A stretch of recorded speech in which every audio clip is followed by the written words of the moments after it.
We're live. Let's get it. Let me go ahead and make a little community post about it. Nice. We're live now.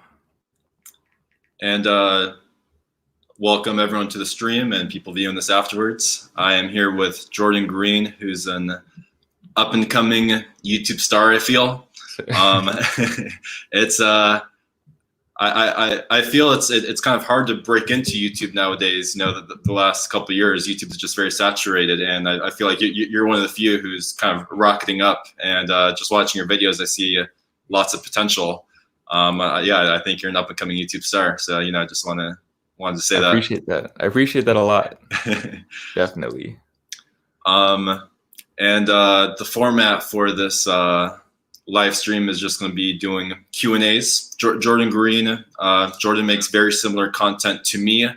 If you've seen his channel, spirituality, nofap, personal development, just being the best version of yourselves. I think we have very similar mindsets and similar vibes. So I'm very excited for this collaboration. Definitely. We actually, for those of y'all who don't know, we did a live stream a week ago on my channel. Over on Jordan's channel. That one was great. That one was really great. So I know this one's going to be really great too. That was definitely, awesome. Stay tuned. If you're watching this afterwards, you're probably going to want to watch the whole thing. Even if you have to watch it in sections or whatever, watch a little bit right now, a little bit later. It's definitely going to be worth it. We're going to provide a lot of value. Let's make some magic. Yes, sir. Sweet. So, this will last about an hour, and we'll start taking questions starting now. Matter of fact, how do I'll let you read the questions. Oh, I can't I was just watching your other live stream on Jordan's channel when I got the notification. Awesome. And it might take a couple minutes for viewers to come in. I just started the premiere a little bit, but just for everyone live right now, we are taking Q&As. So start shooting out questions. Sir. See, I'm making the community post right now. Okay.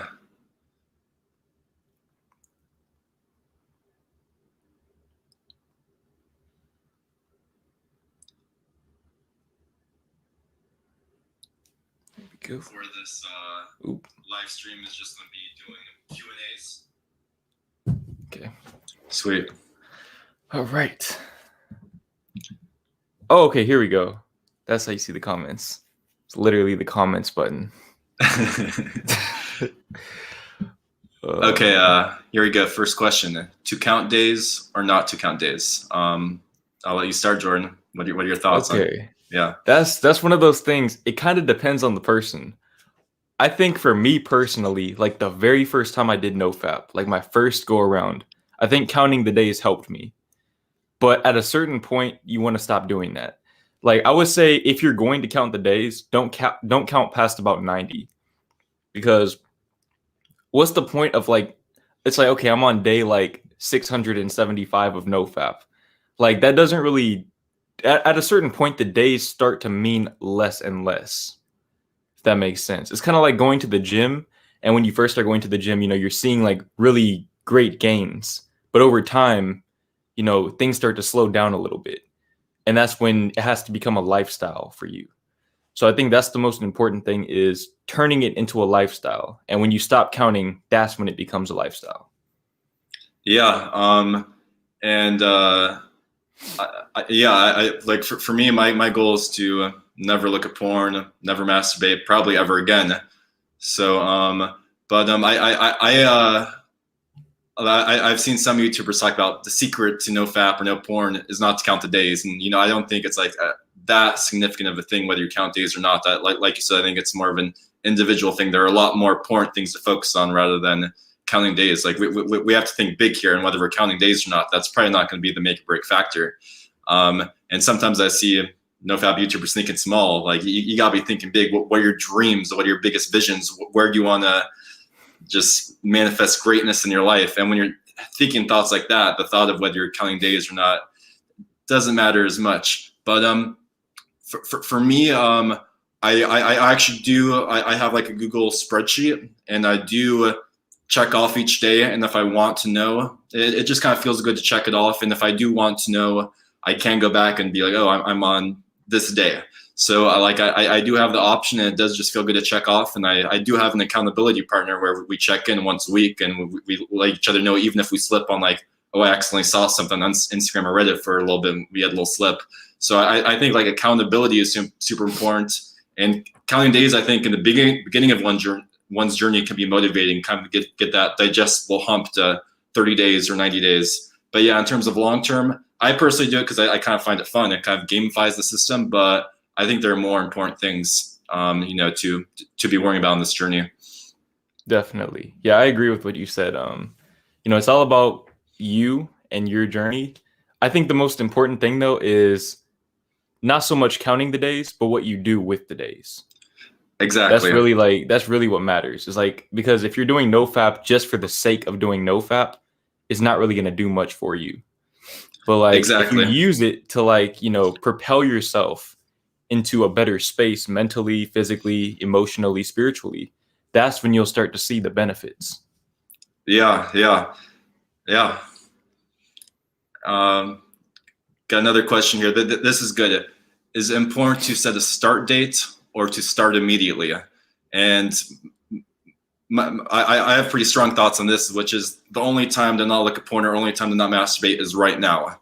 And work with lots of Skype clients, and in my own experience, it would be so easy to say, oh, I'm going to start tomorrow, or I'm going to start on my birthday, or I'm going to start Sunday at the start of the week. I'm going to start once this happens, once that happens. But all of that is BS. Yeah. The only time because if we're going to push it back to a future time, that means once that future time happens, what's going to stop us from pushing it back another future time? And it's just going to be the cycle that repeats itself over and over again. So I personally think the time to start is right now. I see lots of people, oh, on 90 days, it'll be January 1st. So that means I'm going to fap for 2 more days and start then. So it's all just mind games. It's crazy. This journey really teaches us so much about our mind and how our mind helps us and manipulates us at the same time. So I think the time to not look at porn or masturbate is always right now. Yeah, I 100% agree. And I think that's not even just with nofap. That's with everything. Like, when am I going to start that YouTube channel? Well, I'm going to start next week. I'm going to start, January 1st. Like, dude, start like immediately, because you're missing out on that much progress, like that much potential progress. When you push, especially when you push back self-development, it's like, why? Like you really have to think about it, and a lot of times it's just your ego trying to justify your bad habits, by pushing the date further away. Start now. Like, just start now. Life is too short. Yeah, 100%. And by the way, you could ask us questions about spirituality, personal development, social anxiety, dating, anything. We both do talk about nofap a lot, but we are open to talk about anything. Yeah.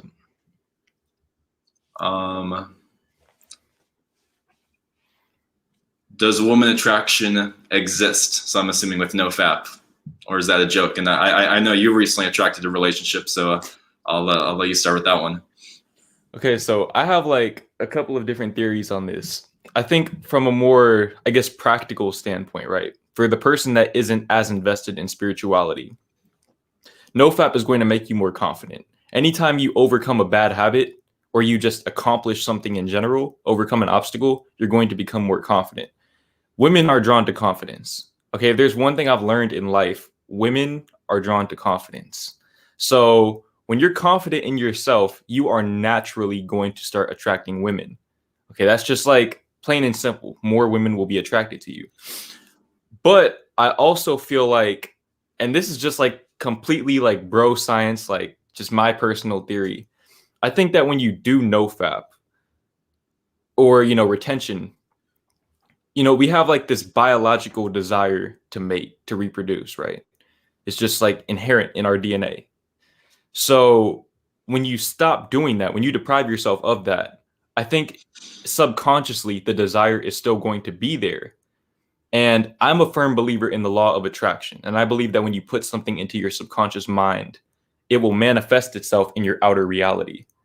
So with that being said, if you have that desire and you're not fulfilling it by yourself, the universe is going to put you in more situations to fulfill it eventually.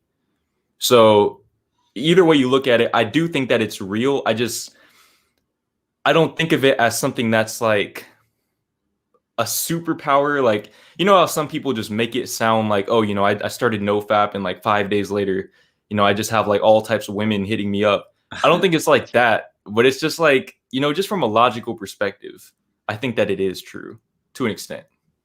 Yeah. And it's talking about the subconscious. I'm a firm believer in the law of attraction as well. I've experienced it so many times in my life, and lots of times very intensely.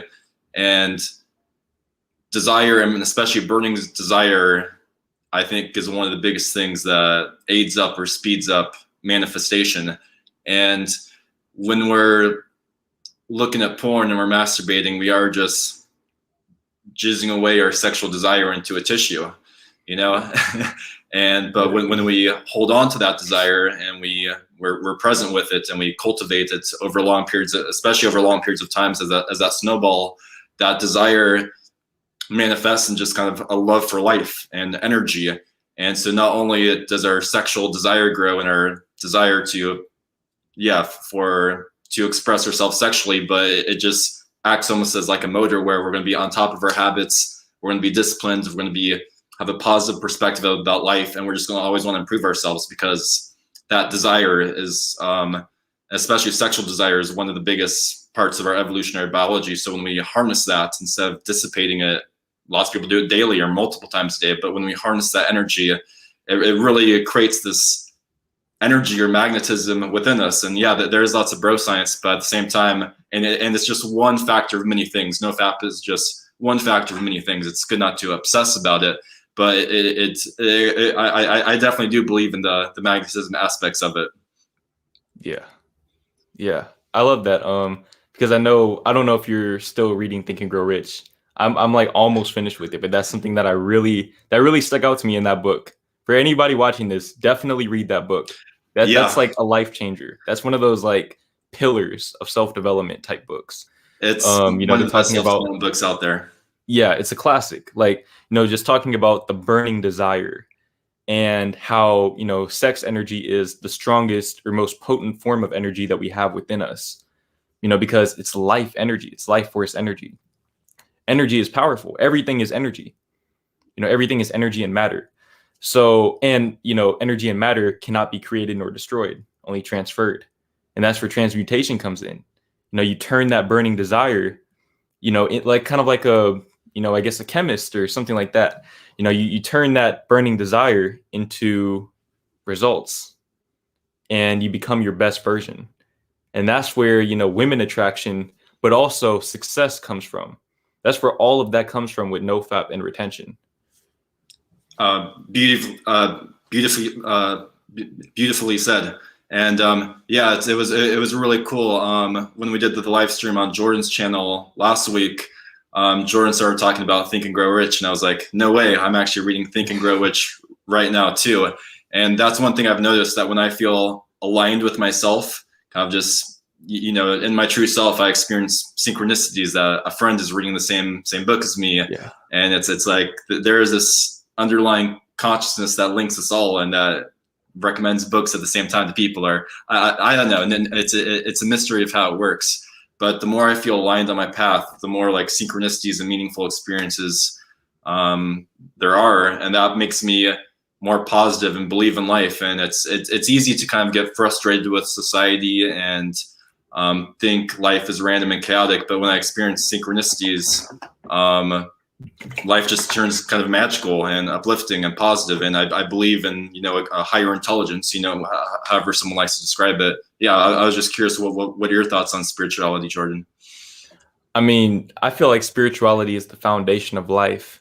And also, I think it's interesting that you talked about how when you see it in front of you like that, it helps build that momentum, because that's something we were just talking about before the stream is, it's a snowball effect. It's all about momentum.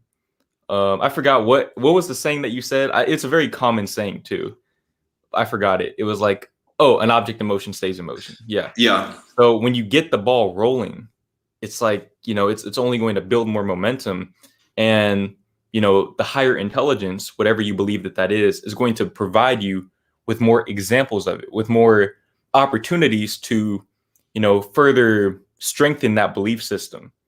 And that's why when you get it going, it's like things start to happen in an almost like magical way. And people will think I'm just, delusional or whatever. But it's like, bro, like just, positive thinking will get you so far. People don't understand that. And that's why a lot of people don't really, they think that spirituality is so like outside of us. They think that it's something that's like, I can't really put it into words, but I think you guys probably get what I'm trying to say. Like it's something above us. But I think spirituality is something that is within us. Like we are spiritual naturally, and we all have that power to create our own realities as spiritual beings. Beautifully said. Yeah. And it's, I'm also reading a book right now talking about the power of belief. And when we really believe in something, when we really believe we're going to be like the Henry Ford quote, if you believe you can do something or not, you're right. And when we really believe in something, we're going to be taking more action towards it. If we really believe we could be successful at YouTube or whatever it is, we're going to be taking all this action for it. And if we think we can be massively successful on YouTube, we'll be taking massive action on it. And someone who doesn't quite have that belief, won't quite be taking that much action or taking it as seriously or have that passion or excitement about it. So one thing I think lots of people live in a place of fear or live in a place of being average or social conditioning rather than living in a place of possibility. And one thing I like to do is think of just maximal thinking. So sometimes when I work with my clients, I ask if in 6 months everything went absolutely perfect for you, like, if everything absolutely went perfectly for you in your life and you were just doing the best possible thing, where's the best possible place that you could be in 6 months or in 5 years? And, and I feel like most people don't even have those thoughts ever.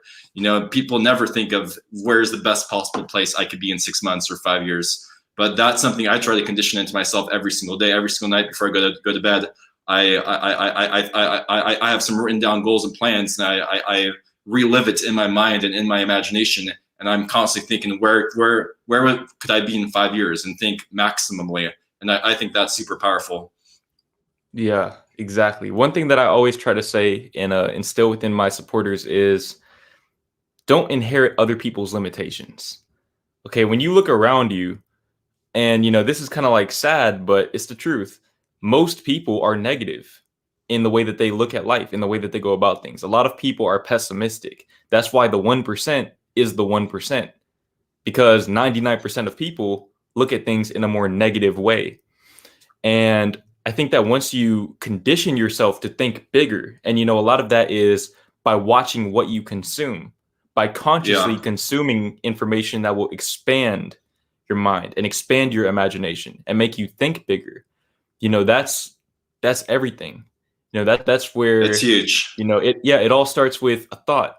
It's all about planting that seed in your mind, especially if you can do it at a younger age, when your mind's still developing, and you water that seed with, actions that align with that line of thinking. That's where great things can happen.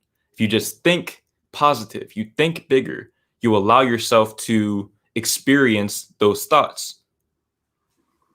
You are what you consume. Yeah.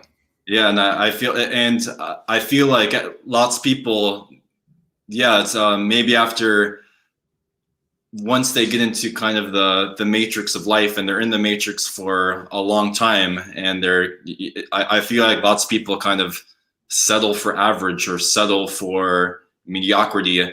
And, life can be extremely challenging at times, but like there's a way to snap out of that, and I think one of the biggest things is to interact with people who seem to have that magic going on for them in their life. As Think and Grow Rich talks about the mastermind group, and as we talked about that in our former Skype, just being around someone who believes in that magic and sees the spark and is really passionate about something and has that power of belief.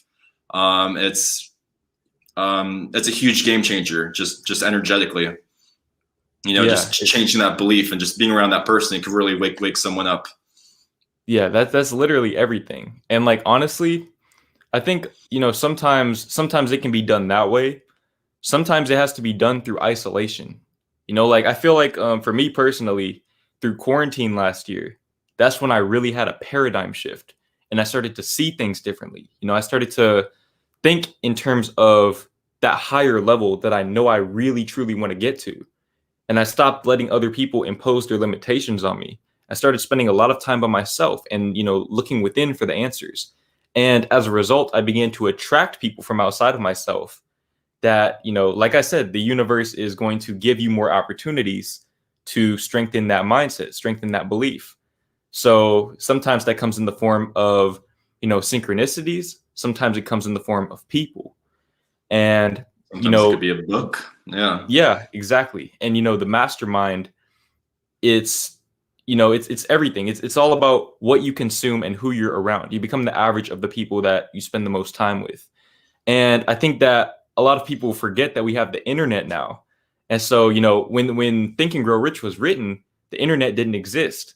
So it was very difficult for people to network, for example, in the way that me and Luke are networking right now. Something like this was almost impossible. So, Yeah. it's really, it's our greatest resource. Massive game changer.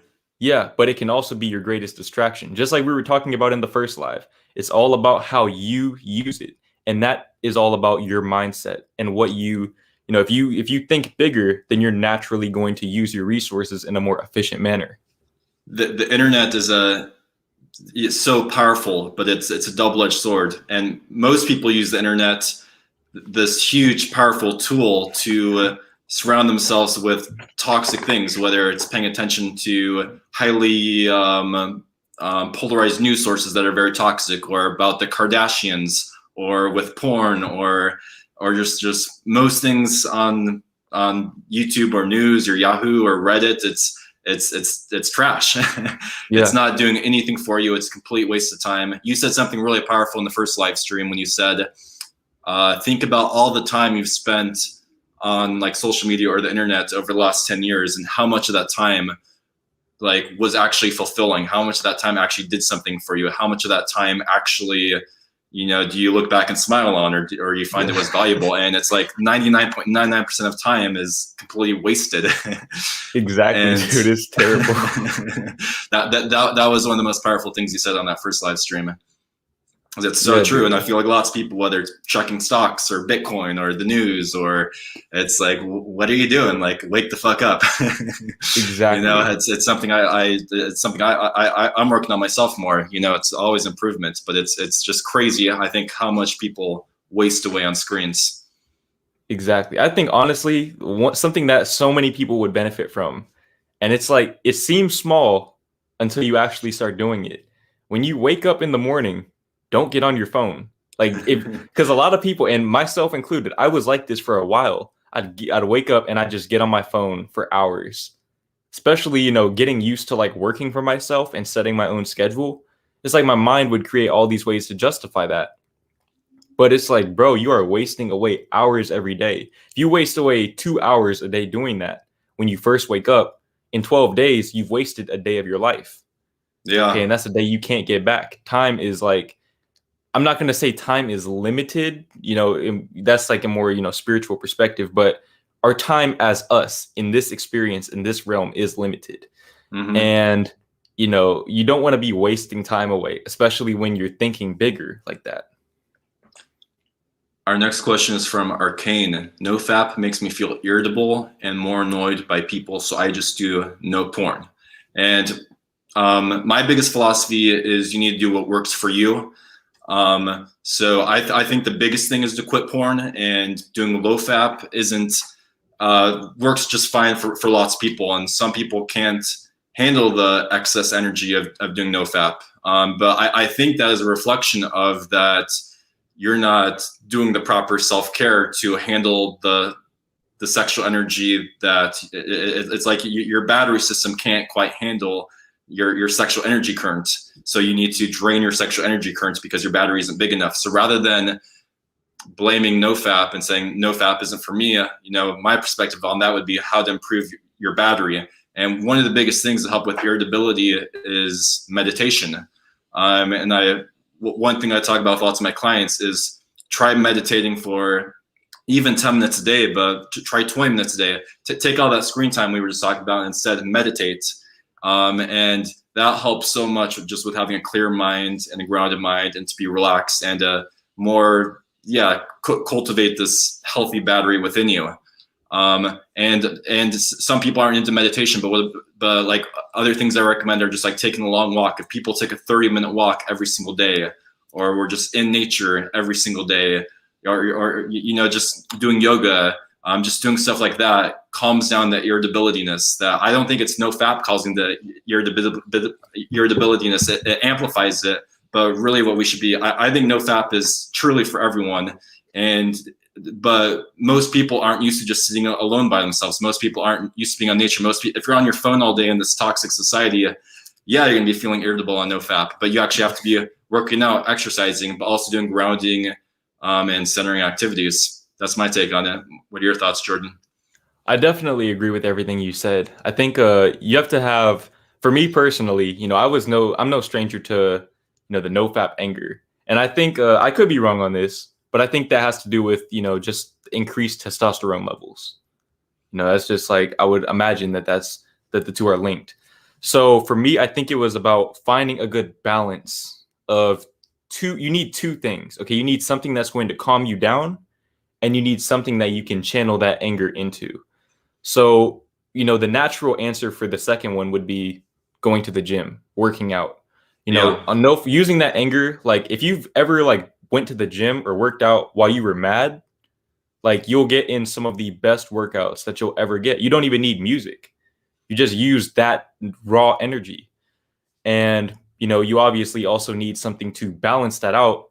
For example, meditation or, being in nature, grounding, journaling, things like that. Things that help you become more aware of yourself and maybe figure out where the anger is coming from on a deeper level. Yeah.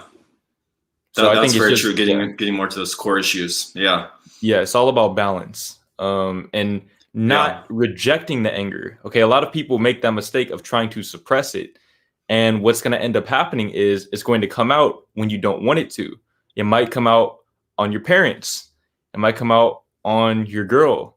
It might come out on your boss. Okay, you don't want that to happen. So you need to find a healthy way to channel that anger out of you and use it to build yourself up. Use it in a productive manner. Yeah. Well, one of my clients has a punching bag. Yeah. Yeah. So he'll go and just get that energy out in his punching bag. I thought that was perfect. Exactly. That's why a lot of athletes do retention as well. Yeah. It gives you more like raw energy to put towards that, like physically. And especially in our culture, masculinity is getting depleted. There's lots of just weak men out there, really beta guys, really agreeable guys. And it feels like in lots of ways, I remember seeing some study of guys that have way less, 20, 30, 40% less testosterone than their grandparents did. And, it's probably a combination of all sorts of things, chemicals and plastics and food. But I think working in offices instead of working outside. But as men, we really need to prioritize everything possible to increase getting in touch with that masculine energy within all of us, because that causes depression, social anxiety, and people just don't respect you as much, Exactly. So it's very important. Exactly. Question from Sean. Luke Jordan, I've always loved your content, and I think he's talking to both of us, and I think you guys are seriously paving the way for future generations. Thanks, brother. I'm curious, what mindset do you try to adopt following a relapse? P.S. Thank you both. Great question, Sean. You want to start, Jordan? Wait, so you said what mindset? What mindset do you try to adopt following a relapse? Okay, so with me, I think that the biggest thing is self-forgiveness. And I say that a lot in my videos, but self-forgiveness is the most important thing, because if you don't forgive yourself, you're creating a subconscious identity for yourself. So you're basically telling yourself that you're weak, you're a failure, all of these things. but it's all in your head. And, your outer world reflects your inner world. When you have that subconscious identity, you're going to feel naturally inclined to act in that way, to act in alignment with that subconscious identity. And you're going to be more likely to relapse again. So you have to think in terms of, okay, what can I take from this situation? I already relapsed. I can't take that back. There's no point in beating myself up over it. But what can I learn from it? How can I grow from this situation and, not make that same mistake in the future?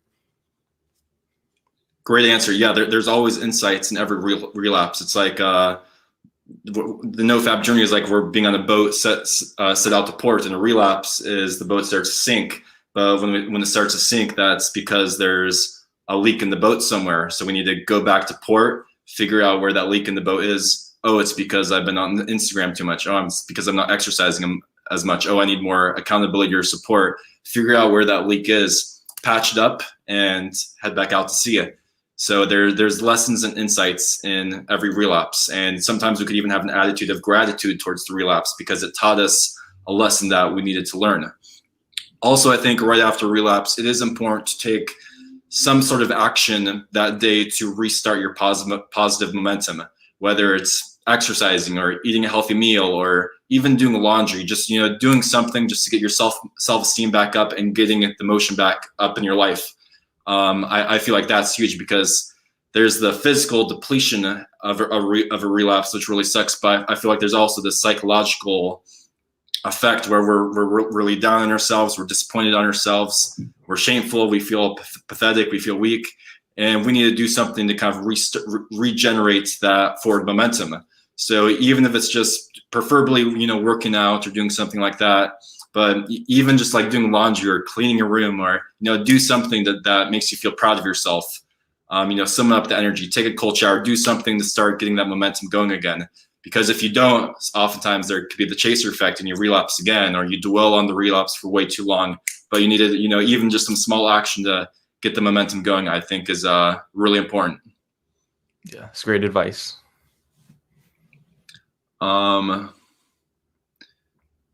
Question by Ellen.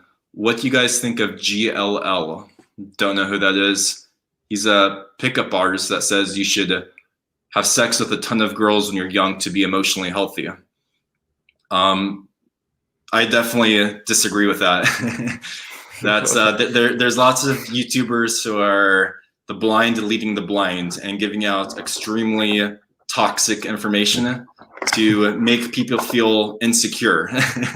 And because they feel insecure, then they leech onto that YouTuber or whatever, and they buy their products or they buy their whatever. And lots of those pickup artists do that. And I often think it's subconscious. They don't realize what they're doing it. But that guy who's telling young guys to have lots of sex to be emotionally healthy, that's to be emotionally healthy is to be emotionally healthy from within. And if you're trying to have lots of sex, that's needing something external to feel good about yourself, and that's never going to work if we're chasing this, chasing things external. And I also just feel like it's just spiritually not healthy to be chasing after girls for sex, because with every girl that we have sex with, there's just energetic exchange. And when we're lots of these pickup artists, they say just it's almost like they're using girls to validate their egos or to validate their confidence. It's looking at things completely backwards. Rather than having your confidence attract a girl, it's almost like using a girl to grow your confidence. It's completely backwards. Yeah, it's not necessary at all, and it makes guys feel insecure. And what really matters in relationships is having a genuine connection.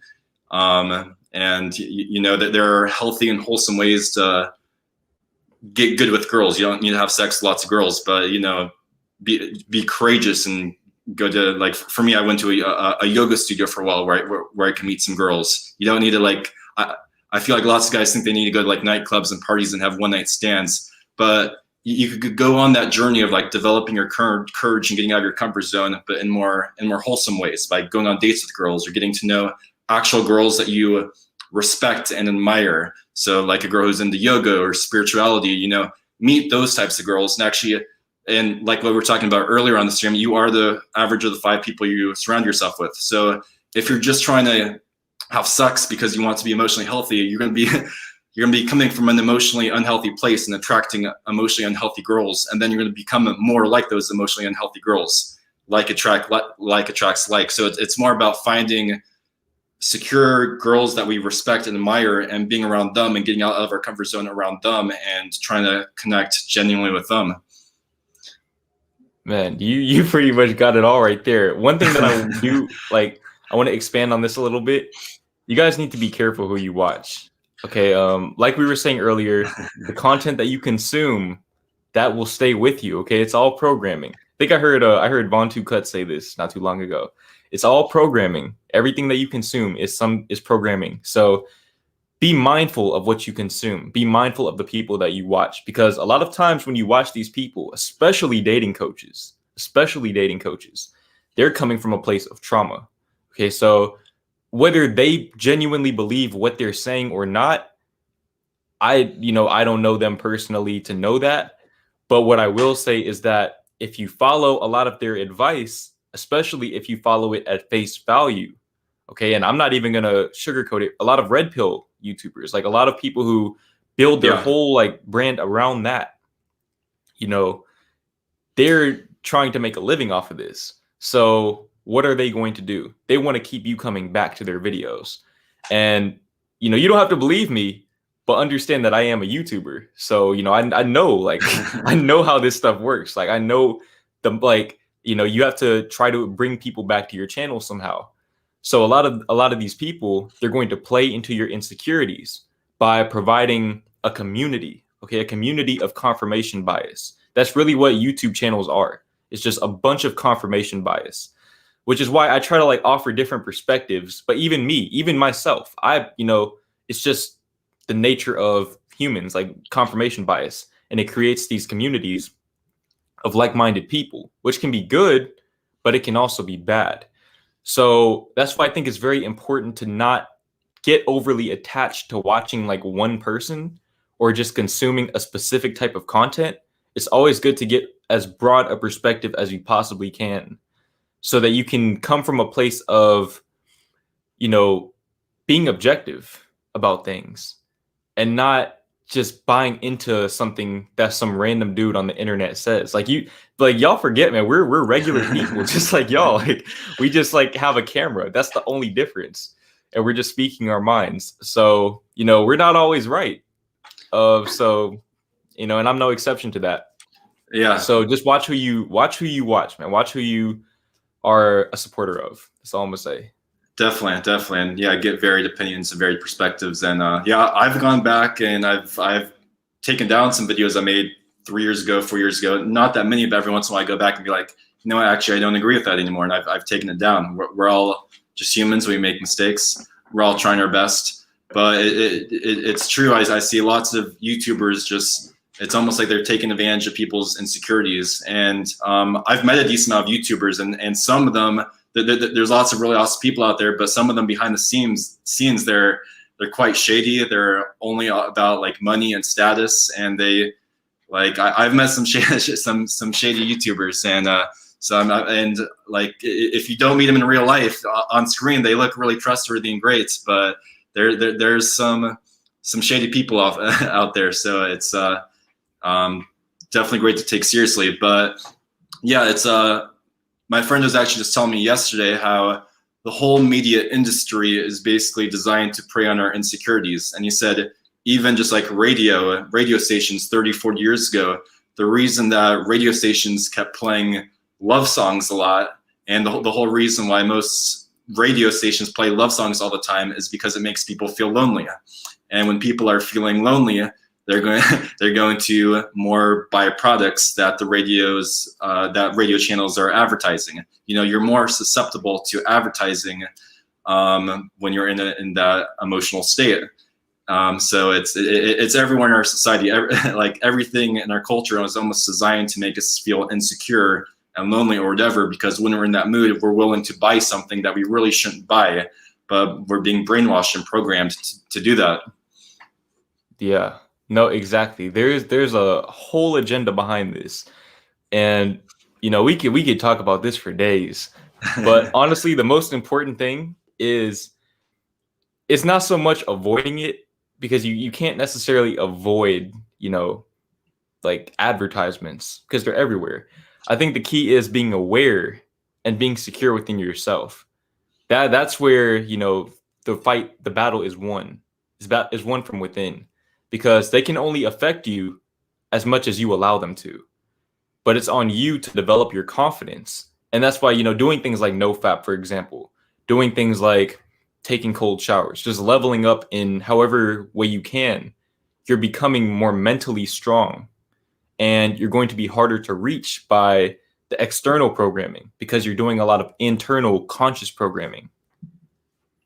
Nicely said. Really nicely said. Yeah, that's why I'm a big proponent of meditation as well. Yeah, it's just a time to pause and get inner clarity and really connect with ourselves. Yeah. Let's see. Let me find another question.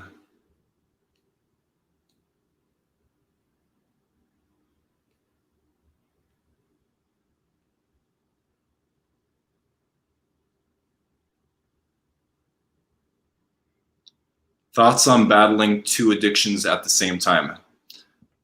That's a question by Ice Ray.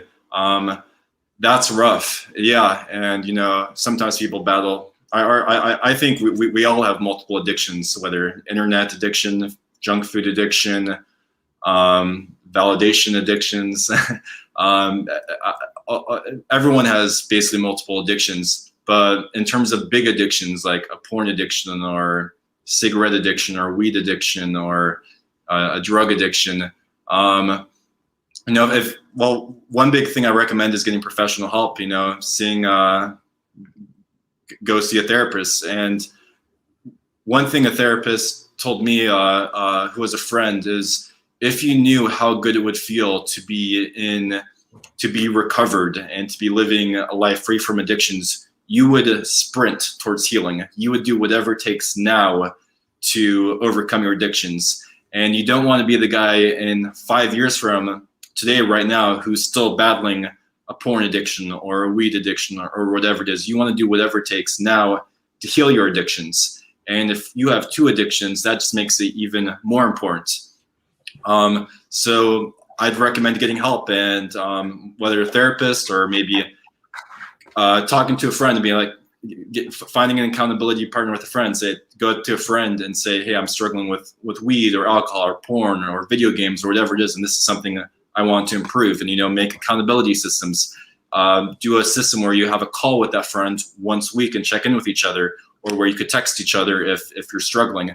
But I'd say take it seriously and aim for, obviously the ideal is perfection, but as long as you're making progress, that's what matters. As long as you're aiming in the right direction and moving forward and making progress, that's what matters. So, stay positive and keep making improvements. And as long as your attitude is positive and you're trying, sometimes it's a journey of fall down 7 times, stand up 8 times, but you just got to keep going, stay positive. And over time, you will develop the insights, structure, beliefs, habits that will lead you to success. So, just stay positive and keep going and do whatever it takes to overcome your addictions now. It's so worth it. It's one of the most liberating experiences someone could do. And often I feel like an addiction is a disconnection from spirit or God or the universe. We feel this empty disconnection, and the more we cover it, the more inner alignment we feel, and the more kind of things flow. It can be very challenging, but it's so worth taking it seriously. Yeah, I definitely agree with everything you said. Something that you said at the beginning of that, I heard Von Two Cut say something similar to that as well. It was something along the lines of like, everyone has an addiction. It's all about what you're addicted to. So I think, like we said earlier, it's a game of momentum. You have to get the ball rolling. Right now, you're going in the wrong direction.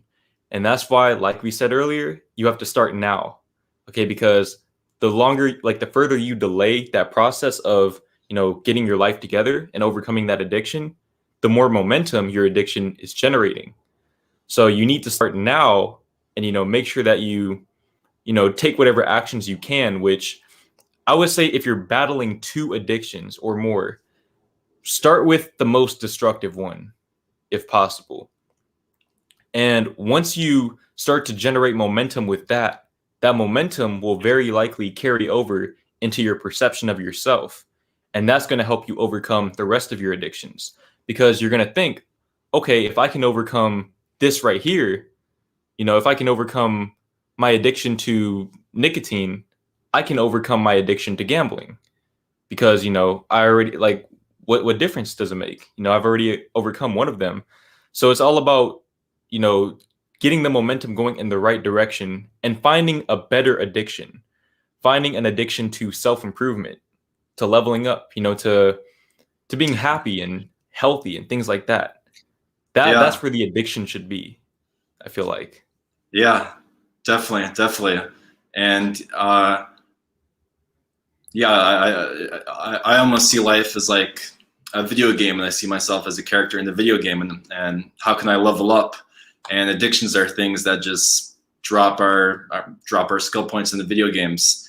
But when I think it's really important to be focused on that positive vision and where we want to be in a year, 5 years, and what positive things we could be addicted to. So like me and you, it's making videos, or lots of people it's working out or working on their goals or whatever it is, but find healthy things that you like doing and love doing, and also friendships and community and connecting with people who are on that vibration, doing exciting things with their lives, doing healthy things with their lives. And I think a big part of that, and I talked about this a couple videos ago with my friend Bucky about weed addiction, is changing your identity.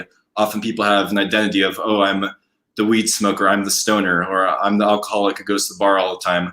But we really need to, lots of times addictions are kind of social. And then when you hang out with that friend who always knows that you're the guy who drinks, let's say you decide to stop drinking, when you go and hang out with that friend again, he's going to give you a drink next time you see him. He doesn't know. So I think one really clear thing is to, establish clear communication with people in your life. Be like, hey, this is a serious goal of mine to stop drinking or smoking or playing video games. Make it a part of your identity change, and that also provides more accountability as well. But we're really, I feel like lots of people are socially attached to weed or alcohol or these things, and an identity change. And I think one big reason why I've been successful with porn addiction recovery and nofap is because I talk about it publicly on YouTube. It's like the whole world knows I'm working on nofap. It's like every single person I'm talking to is in real life knows, oh, Luke's on the nofap journey. Luke's not trying to jerk off. And that makes me completely different than the average person who hasn't told a single person that they're trying nofap. Most people, it's this problem that they keep to themselves and no one knows about it. At least weed or alcohol, it's a kind of a social thing, but with porn and nofap, it's this like private addiction that people do behind closed doors. But yeah, tell some friends you're trying nofap, try to find an accountability partner and change your identity with it. But yeah, me and you, we talk about nofap publicly. So that just gives us a lot of accountability, but also it's like this personality liberation. Like most people, in some ways, I think the opposite of addiction is connection. And if we don't, there is a part of everyone's personality that part of their personality that is repressed. It's never acknowledged. It's never seen by other people because it's this hidden part of ourselves. And just simply talking about, hey, I struggle with porn, I struggle with masturbation, it liberates that weird sub-personality within us that's stuck in our subconscious. It shines light on it. And once light is shined on it, we can more clearly, just talking about, we more clearly see the obstacles, see the seriousness of it. And it's like there's a light lifted from our chest. It's like, hey, this is something I could handle. If we can't talk about it, how do you plan to overcome it? It's very difficult to do these things alone, which is why I'm a big. It's possible, but I think just social support and identity change and accountability partners and friendship and community. For alcoholics, AA is a big thing.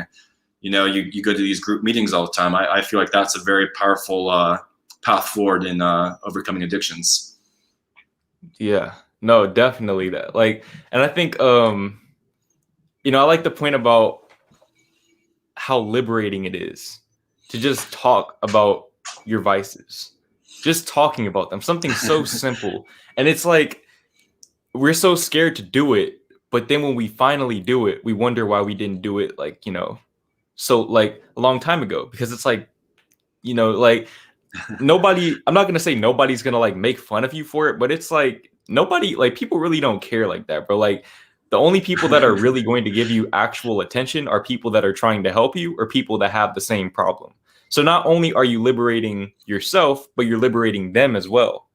And that's something Exactly. that I feel like, yeah, like talking about your insecurities, especially when you have a platform, like that's so impactful. Like just to like give Yeah, people, as much as I say that you shouldn't rely on external validation, it's nice to like have it. It's nice to have it when you're in that vulnerable space and to see that you're not alone going through that issue. that's And that's something huge. that I try to do. I try to be as transparent as possible. And obviously Luke does as well. Transparency helps not only us, but other people. And that's how, just like we were talking about earlier with YouTube, it's all a bunch of, communities of confirmation bias and just people that have similar experiences grouping up together. And that's the positive side of it. It can be negative, but it can also be positive in the aspect that people have external validation for their internal issues and they know that they're not alone. Yeah, very nicely said. So many YouTubers just give like rah speeches and work hard, hustle, and all that stuff is great, and that's something I do from time to time. But I do feel like when the most like comments or messages that I've gotten from people where they were like, "Hey, this really affected me on a deep level," have been videos where I've shared something vulnerable and I've opened up about something, and it just it makes people feel not alone, and it makes people feel understood. And when we feel not alone and understood, and we're all spinning on this rock in the middle of space. Life's quite bizarre, and I feel like so often we feel alone and scared and living in this fearful mediocrity place. But when we talk about these things, we get this feeling of we're all in this together. And there's something very powerful about this feeling of we're all in this together, and then we're all moving forward together. We're all trying to improve ourselves, and we're open to talk about it. And it's a very powerful thing. You articulate that very well, Jordan. I appreciate that.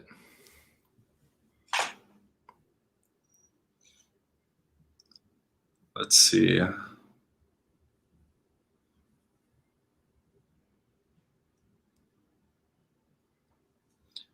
Any advice on finding spiritual friends in my area? I think like we said earlier, like attracts like. One thing is like I feel like sometimes we need to expand our horizons a little bit because it's like it's nice to have them in your area, yes, but like sometimes there's going to be people from outside of your area that might click with you on an even deeper level. Even though there's more distance between you, you connect so much more. And I think it's important to understand that and like just be willing to network with people that may not be in your area. That's where you're going to find the deepest connections because those are the connections that distance cannot overcome. Like like nothing can really stop the depth of that connection. And those are the connections that are going to be the most fulfilling to you and to that other person.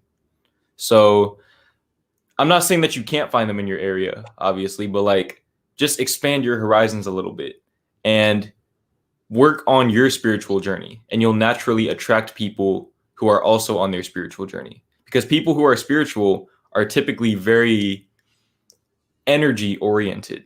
Like we can like sense energy very well. And we're drawn together, and you'll start to see synchronicities, like for example me and Luke reading the same book at the same time, and like without like none of that's Yeah. coordinated. They're like like me and Yeah. Gabe, we had Seriously, synchronicities. what are the chances of that? Yeah. Like. Exactly. Like no, like Yeah. there's a lot of synchronicities that I've seen between myself and other people on similar journeys as me, and we're just naturally drawn. But like a lot of times, it's people that I've never met in real life, Like, I live in Texas, and Luke, you live in like California, right? I live in LA. Yeah. Yeah, like And we're here like we are across becoming the country from each friends other. cross country. Exactly. Yeah. Exactly. So it's like when it comes to spirituality, bro, it's all energy. And as long as you're on your spiritual journey, distance cannot stop that. That's my take. Yeah. Yeah. That's powerful. And yeah, I'm just thinking, if I go into my Facebook messages or my messenger and I think of like the top or like my latest 6 conversation threads I have with friends, one is in Norway, Freddie Fairhair. One is in Africa, Zanzibar, Morin. One is in Eastern Europe.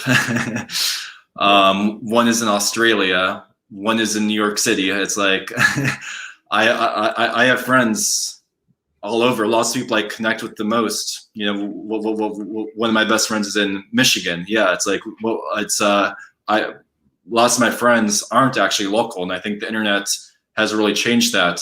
And it gives us a powerful way to connect with people on our frequency from anywhere in the world, and it's important to take advantage of that. And but that being said, I do think it is very valuable to have that in-person friendships as well, and that can be hard to find, especially in this coronavirus times. And for me, I found it hard after college to make some friendships. College, it was more easy to make friendships, or high school.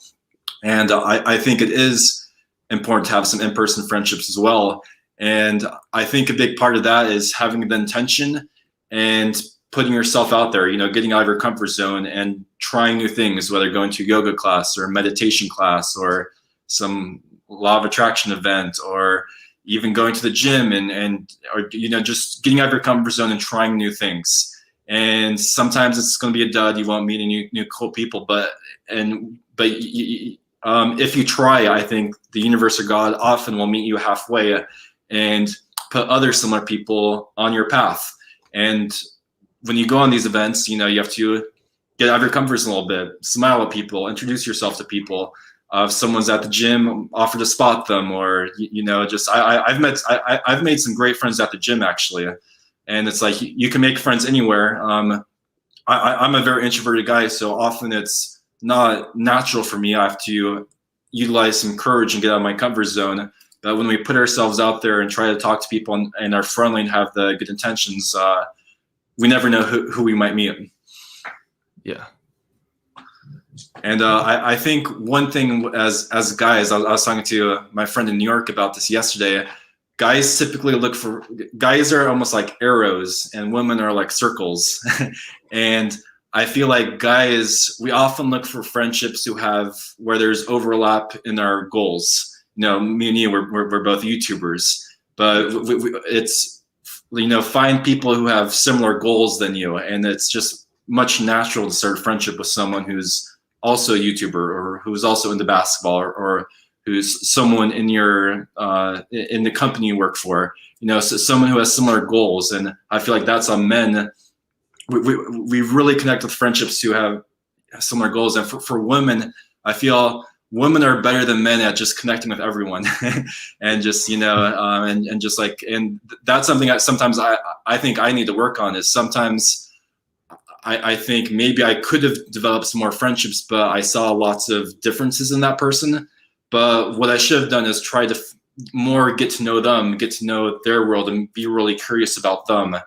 That's something I've realized I need to work on, is just being more curious about people and really getting to know them, make them feel seen and heard, and figure out what's interesting in their world. And that can expand my personality. Yeah. I 100% agree. And also another thing is, like, say if you live in, I don't know, Iowa or something like that. Like, say if you live in like a small like town with not a lot of people there, maybe you can be, an inspiration to other people by practicing spirituality, and being very open about that. Maybe you already have spiritual friends. They just don't know that they're spiritual yet. And, you're going to be the one to introduce them to that. Like with a lot of my friends, like growing up, bro, I like never told them that I meditated and stuff like that. I thought that they would think I was weird. I never told them about any of that. Like, a lot of them are just now finding this stuff out about me. I've been doing this stuff since like 5th grade. So it's like, but now, they're meditating, like they're doing a lot of these things too. And it's not even so much that I inspire them to do it. It's just like, they're just doing it on their own accord. And it's like, now I'm like, That's awesome. yeah, it's like I'm finally developing the confidence to be more open about that. Obviously, YouTube is a big, way of me doing that. But just by being yourself, you never know. Like, your best friend right now might be that spiritual friend that you're looking for. Yeah, yeah, that's very true. And yeah, so just more showing our true selves to our friends and the people in our lives. And sometimes that can be uncomfortable because this person in their mind already has a preconceived idea of who we are and how we've interacted with them in the past. But oftentimes we have things that we're thinking about that we don't fully share with everyone. And the more we lean into that vulnerability and really share what's truly on our mind and what's truly going on in our lives, the more we can connect with people on a deeper level. And often maybe they're thinking about similar things, or it inspires them to, you start meditating, you bring it up to someone, then later you learn your friends are really into meditating. That's super awesome.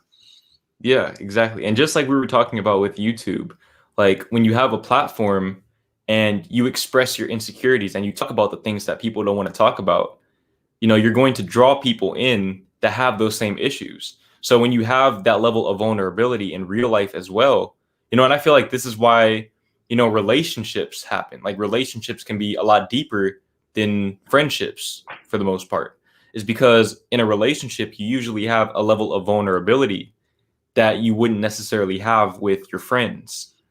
So if you learn to have that level of vulnerability with your friends as well, you'd be surprised. You'd be surprised what people know and what people think and how people feel. It's just, they might have had that quality within them.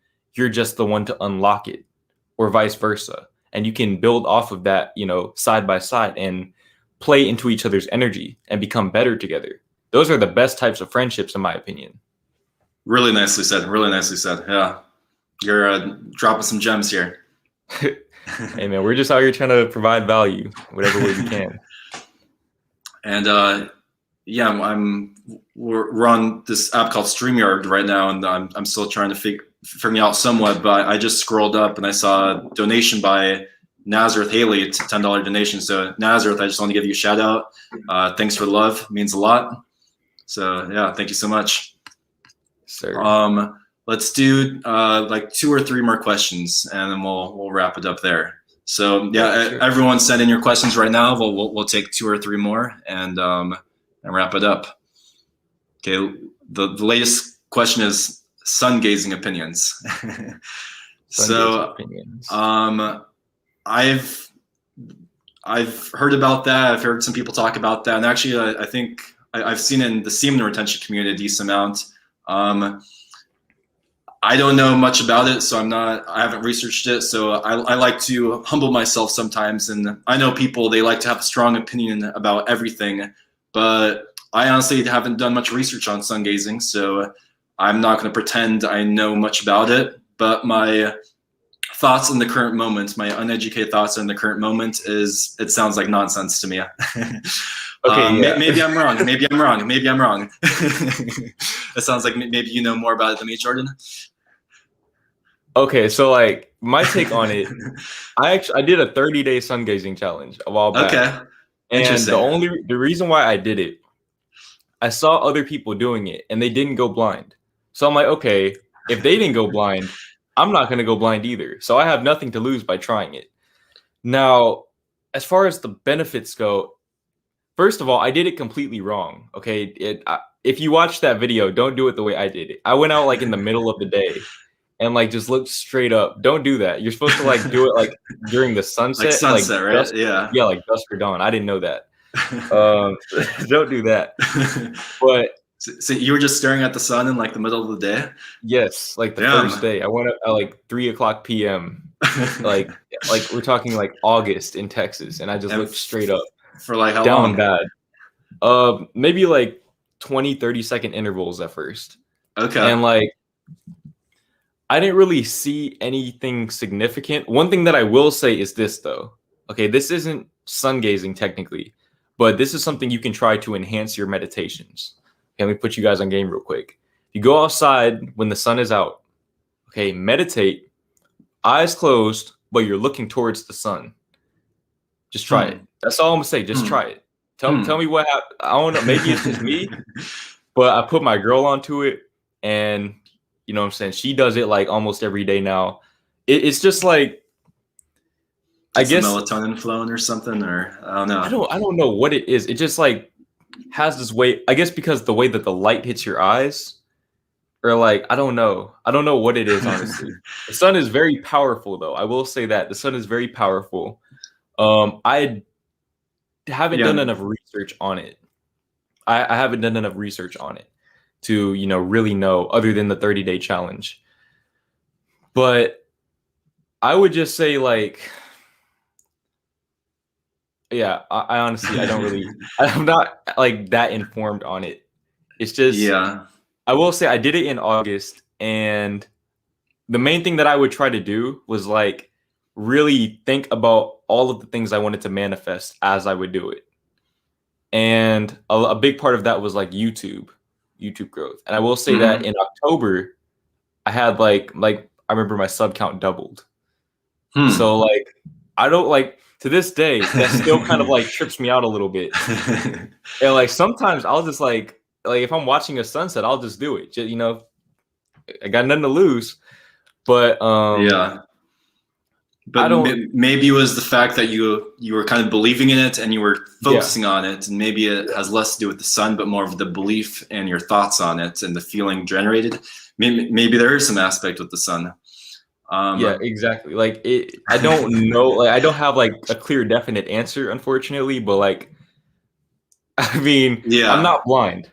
For what it's worth, I am not blind right now. So if you want to try it, you can try it. Just don't do it the way that I did it. You're supposed to do that right at sunset or right at sunrise. That's all I've heard. And for everyone watching, just a disclaimer: do your own research.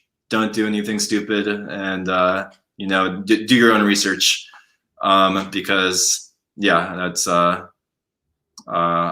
we're not responsible for your decisions. Don't do your own research.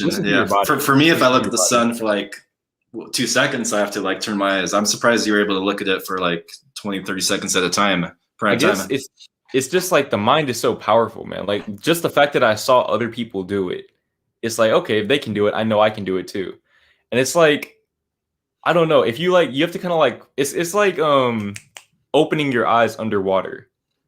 It's like you can do it. You just kind of have to like, you really have to force yourself to do it. And what are the benefits of it, supposedly? I think, it's mostly a spiritual practice. So it's meant to, just enhance your spiritual journey in a sense. For me, I guess where I stand, basically, I'm just like giving you guys politician answers right now. I'm neutral on it. I don't have a positive or negative opinion. I know I said so much to say so little, but like that's where I stand. Like I'm very neutral on that. I'm not gonna suggest that you do it. I'm not going to advise you not to do it. I think that you should, if you feel inclined to try it, but do it in a safe way. And, just, I guess, keep an open mind. That's all I would say.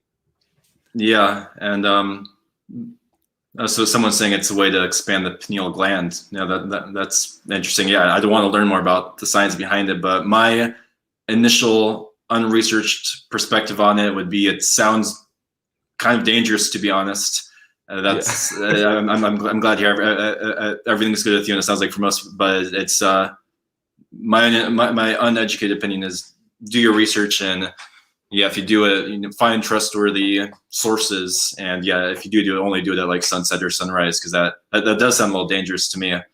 But that's I was seeing blind spots, dude. I'm not gonna lie to you. I'll okay, but 12 years ago, or like if you told me about nofap, I would have thought like I wouldn't have quite believed in how powerful it could be too. So it's always good to have an open mind, but at the same time, I'm pretty skeptical about sun gazing, to be honest. Yeah, I think that sounds dangerous to me. Yeah, like I said, just try like the meditation first and see how that affects you, because that definitely like brings a level of mental clarity for me that is hard to attain. Like I don't know, it just makes my meditations a lot more fluid and relaxing. It's almost like it puts me in like a zen like state. That's the best way I could put it. But There's as far definitely as, I like meditating outside. Yeah. yeah, yeah, for sure, especially like if you ground your, like if you're grounding while doing it too, it's a game changer. But as far as sun gazing goes, just, practice your best judgment. But like I said, no, I've never heard of anyone going blind from looking at the sun. It's like they'll tell you that, but I've never heard of it before, and it didn't happen to me. But like I said, listen to your body. Yeah. Listen to your body and practice your best judgment. And we'll take one more question. And then we'll finish this up. So let me scroll and find one more question. Here we go, from Chris.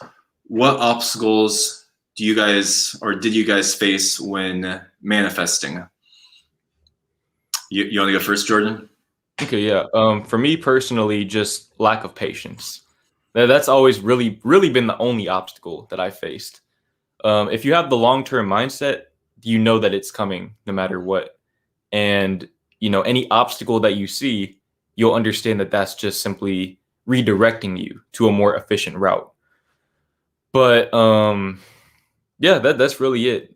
I've went through things like I've heartbreaks, things like that. But like I said, that was all part of the process. And I just, patience was always the key. Yeah, I agree. Patience is maybe the biggest thing for me as well. I'm trying to. Yeah, no, I'd say another thing for me is when I do really value just my self-care, whether it's exercising. I'd say exercising is probably the biggest thing for me. When I do really value exercising, it does seem like I manifest things quicker. There's just something very energizing and uplifting physically and emotionally about exercising. And I feel like when I'm exercising, that, just in a very basic answer, that's just what's coming to me right now. That's been one of the most, I like when I look back on my history, the time when I feel like I'm manifesting the most or actualizing my goals and desires the most, one thing I'm almost always doing during those times is exercising. It's a very clear correlation for me. So just the importance of these, sometimes we get lost in this abstract, esoteric principles and concepts, but often, the most basic things work the best. Yeah. And create the foundation. Yeah. I think that like when it comes to exercising and like, just a lot of other activities and things like that might enhance manifestation. I think what that is like you being in the flow state.